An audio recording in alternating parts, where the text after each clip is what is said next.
Well, good morning. I want to start today with a reminder that the TV6 Canathon is now underway. And while we get pretty excited about an event that, thanks to your support, has been so successful for years, we never lose sight of the fact that the reason we do this is because there are people in our communities who are hungry and we can all help them. I hope you'll join us in this effort this week.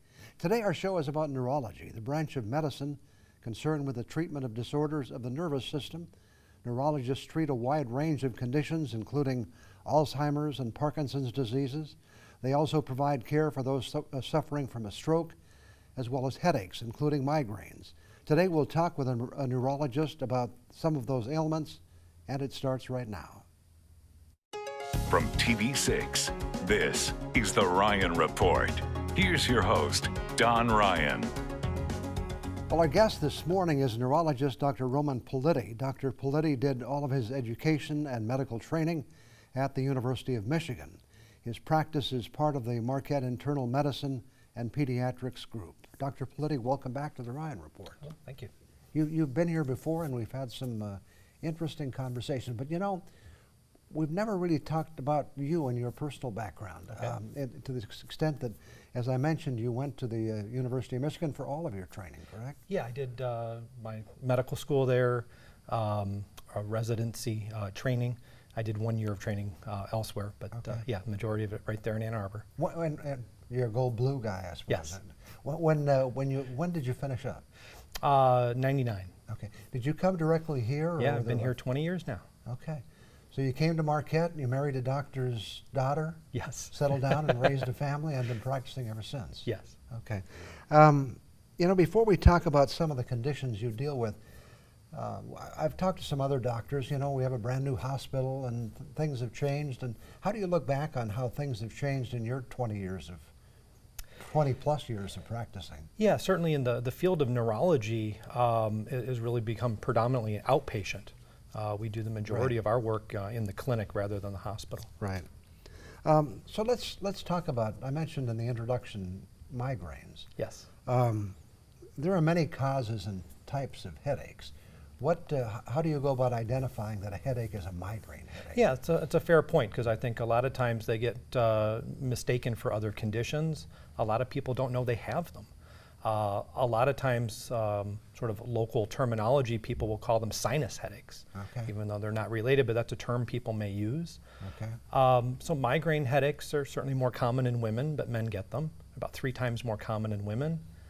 They tend to start in the teenage years, sometimes in the 20s. They tend to be very intense headaches, what we might call a sick headache. Okay. People are often nauseous. They may even have vomiting. They tend to be light sensitive and sound sensitive. And the headaches tend to be a fairly intense throbbing pain that may occur on one side of the head. And they can be quite distressing, may cause them to miss work and school. It can be quite a big problem for them. Is it important to make that diagnosis as to what's causing the headache? Yeah, in part it is helpful, because if we can tell it's truly a migraine headache, we now have quite a few different therapies to work that are more specific for migraine rather than just treating pain in general. Okay. And thinking of headaches, it's probably always important if a person has a severe headache, or let me ask you, at what point should they talk to a doctor? Yeah, certainly somebody who's never had headaches and all of a sudden has a very intense headache, that would be a more concerning symptom. Somebody who has headaches where they have stroke-like symptoms, they might have weakness or prominent numbness, any change in their level of thinking would be concerning, and they should probably be seen in an emergency room for that. Somebody who's had headaches for a long time and is now unfortunately having another headache, probably less likely to need to go for emergency evaluation, but would certainly be to see their general doctor or headache specialist so we can get them on appropriate treatment. What's the common headache that most people get? Well, certainly when there's tension headaches, stress headaches are quite common. Those tend to be annoying, gnawing, pressure pain, often in the back of the head. The shoulders will get achy and tight, and usually come on in the afternoon. And usually when we start talking to them about it, tends to be associated at times of stress or some change in their pattern. Whereas migraine headaches may seemingly strike out of nowhere just on a regular day when they're not particularly stressed. Okay. And there are things you can do now then to help people with migraine headaches. Yes, we have quite a few therapies, and in fact, just within the last year, we have a whole new category of medication that's been quite successful for us in really helping control headaches moving forward. Okay, let's move to something else that you deal with in your practice. Let's talk about multiple sclerosis. What can you tell us about this condition? Yeah, it's a very difficult situation. It tends to attack people who are young and healthy, often coming on in the 20s and 30s. Again, tends to be much more common in women than men. The presentation of multiple sclerosis can sometimes make it difficult to diagnose. It almost looks like slow motion strokes. They don't happen immediately. They may come on over hours or days, but people will have symptoms, again, of weakness, numbness, difficulty walking. A common early symptom is difficulty with vision, especially in one eye. That might be painful. Something called optic neuritis can be an early symptom. And it's important nowadays because we have therapy for this to diagnose it. 20, 30 years ago, we didn't have much to offer people other than a diagnosis, where nowadays, even at an early stage, we have quite a few medication options to really help manage the disease, to keep the disease itself under control moving forward. What typically brings people to the doctor's office when they're suffering with MS? Do we know? I would say they have these sort of unexplained symptoms. Sometimes they become quite minor, and they might not seek medical attention if it's fairly minor. But certainly somebody who's going to have weakness one side of the body, difficulty walking, certainly will tend to present to medical attention. And when we're doing our evaluation, there's somebody who would not be in our typical group for stroke, which would be our older person, a little bit sicker person, but they tend to be younger and healthy. Okay, some more questions in just a couple of minutes. Back with more on today's show just 2 minutes from now.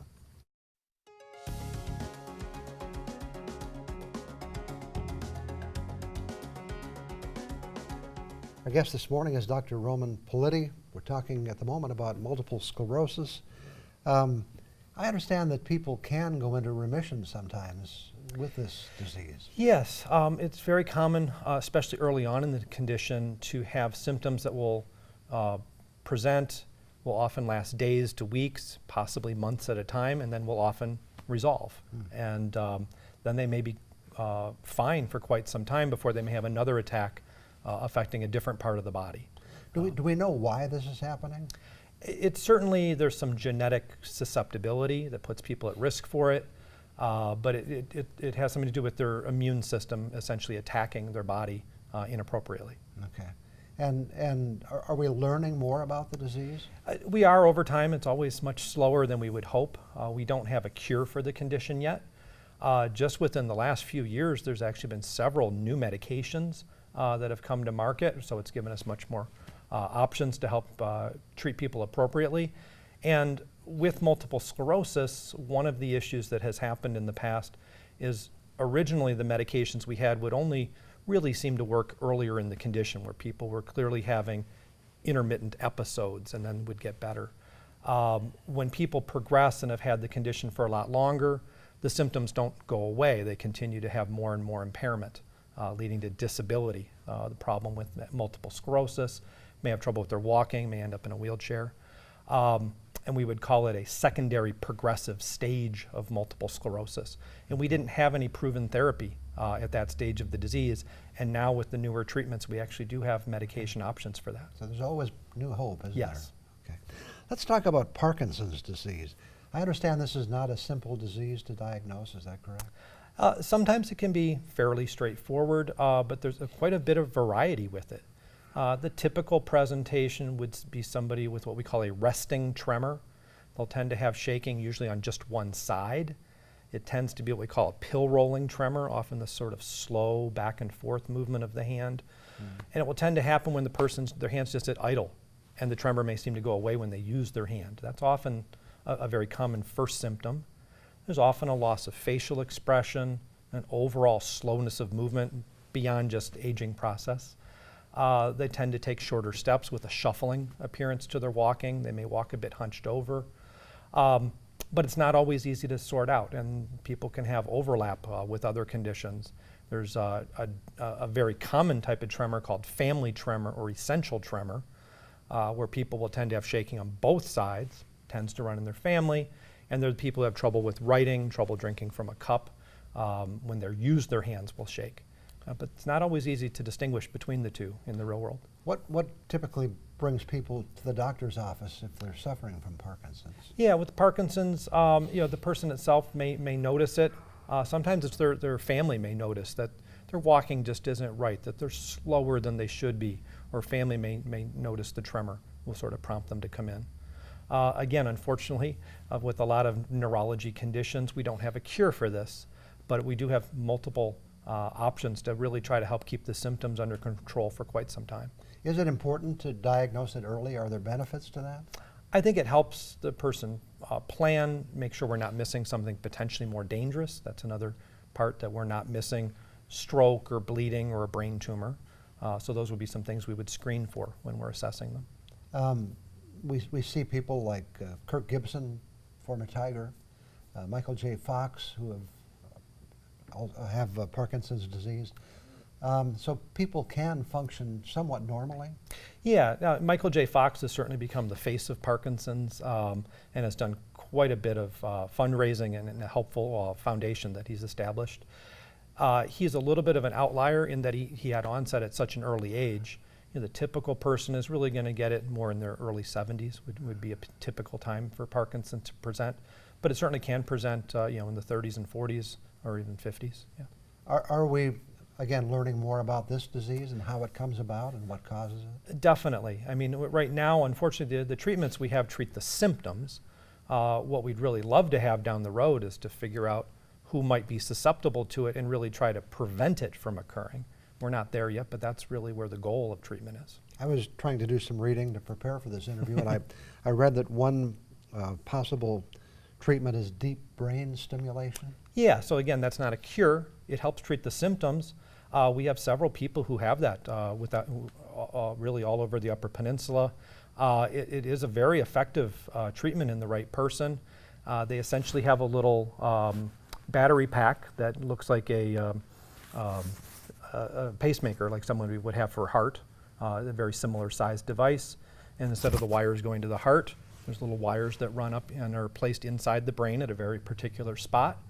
And we can program it in such a way to have just the right amount of electricity in the right spot that will help settle down tremor and can really make a dramatic difference in some people. You know, before I knew anything about this, and I know a lot more now after talking to you, but I thought it was like maybe a one-time kind of treatment or something. But no, it's an ongoing thing, ongoing treatment, and then we can keep adjusting, the amount of electricity and how we can tweak the electricity pulse for that to help keep symptoms under control. Okay. I want to talk about Alzheimer's disease, and we'll do that in just a couple of minutes. Back with more on today's show after we take this break.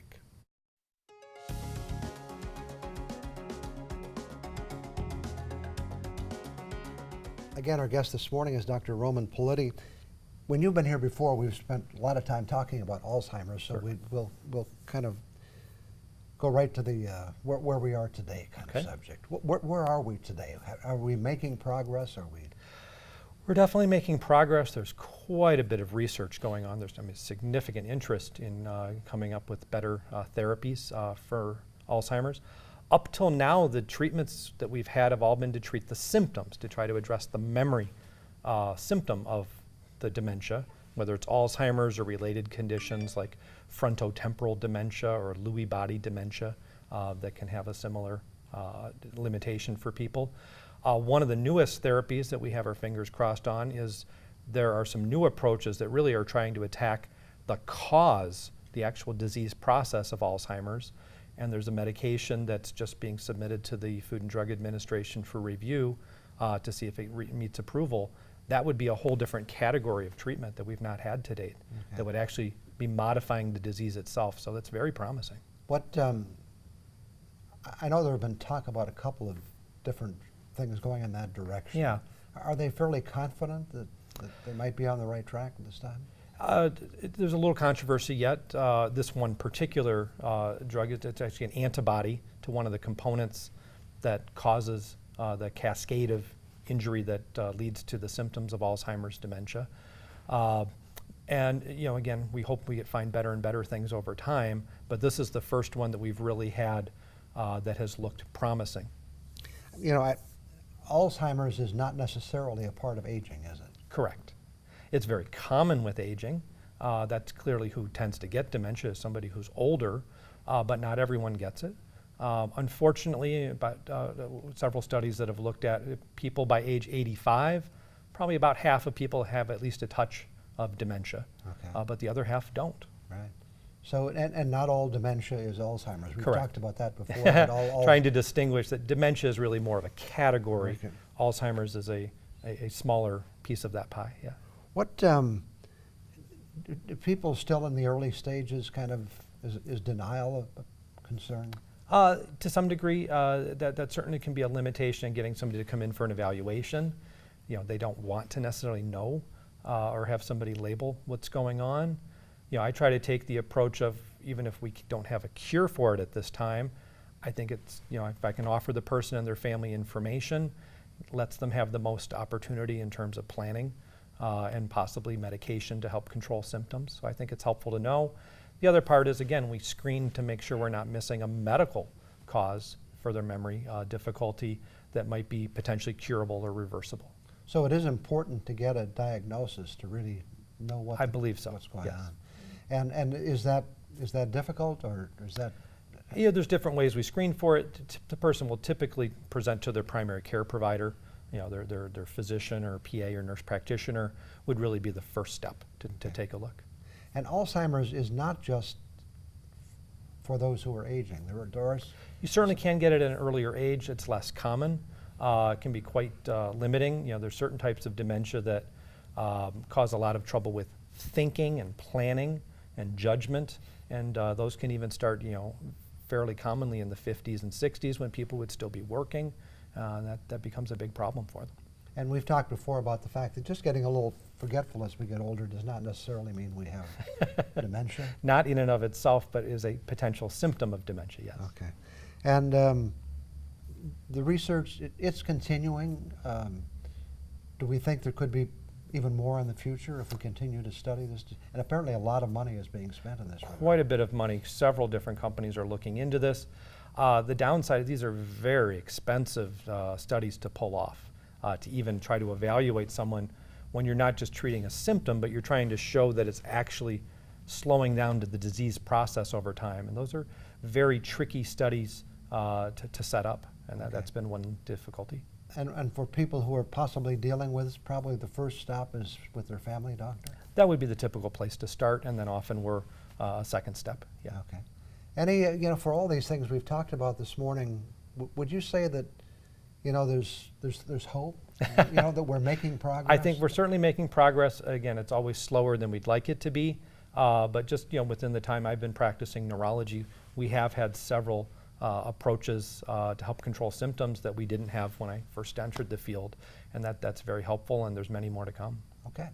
Well, perhaps we'll talk about those in the future. Okay. Thanks for coming in this morning. Thank you. Appreciate it. I'll be back with some other thoughts for you in just a couple of minutes.